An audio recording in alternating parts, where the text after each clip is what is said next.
Hello guys, আমি এখন ফুচকার ঠেলা নিয়ে এলাম। এখন এই যে ছোলা দিয়ে ফুচকা দিব 10 টাকায় 6টা। আমাকে যদি কেউ লাইক শেয়ার করেন তাকে 10টা আমার পক্ষ থেকে দিব। আমরা এই যে বুট দিচ্ছি, এই যে আলুর চোখা দেখছেন,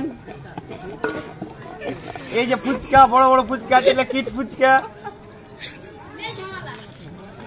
এই যে টক রয়েছে। তাই যদি ভালো লাগে 10 টাকায় আমরা 6টা কিন্তু 10টা দিব আমরা। ভালো লাগলে আসুন, এখানে আমরা এই ব্যবসাটা স্টার্ট করেছি, ফুচকার ব্যবসা। আমি সকালবেলা ঘুগনি বেচি, এখন ফুচকার ব্যবসাটা আরম্ভ করেছি। শেয়ার লাইক কমেন্ট করে জানাবেন কেমন মতামত হলো ভিডিওটা করা।